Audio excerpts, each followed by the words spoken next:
మనుషులు 2 రకాలు. మొదటి రకం వాళ్ళు ఉంటారు. వీళ్ళతో మాట్లాడుతుంటే చాలా బావుంటుంది. పాజిటివిటీని స్ప్రెడ్ చేస్తారు. ధైర్యాన్ని ఇస్తారు. హ్యాపీనెస్‌ని స్ప్రెడ్ చేస్తారు. మోటివేట్ చేస్తారు. ఇక రెండో రకం వాళ్ళు ఉంటారండి బాబు. ఉసూరుమంటూ ఉంటారు. వాళ్ళతో మాట్లాడుతుంటే మొత్తం నెగటివిటీని స్ప్రెడ్ చేస్తారు. వాళ్ళలా, వీళ్ళిలా, లోకంలోని విషయాలన్నీ వీళ్ళకే కావాలి. అందరి గురించి చెప్తుంటారు. లేనిపోని భయాలు నూరిపోస్తారు. ఎప్పటివో పాస్ట్‌లో జరిగిన విషయాలు తవ్వి తవ్వి తీస్తారు. వాళ్ళు మనతో మాట్లాడి వెళ్ళిపోయాక మన మనసు చాలా చిరాగ్గా, భయంగా ఏదోలా ఉంటుంది. అందుకే చాలా వరకు ఇలాంటి వాళ్ళని అవాయిడ్ చేస్తేనే మంచిది. ఎప్పుడూ మన బ్రెయిన్‌ని పాజిటివిటీతో నింపితే అంతా మంచి అవుతుంది.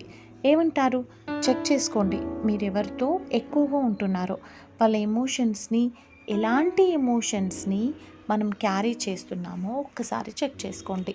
ఒక్కోసారి మన స్నేహితుల ఎమోషన్స్‌ని షేర్ చేసుకోవడం చాలా ఇంపార్టెంట్. వాళ్ళని గైడ్ చేయడం కూడా చాలా ఇంపార్టెంట్. కానీ రెండో రకం వాళ్ళుంటారు. వాళ్ళని చాలా వరకు అవాయిడ్ చేస్తే మంచిది. ఏమంటారు?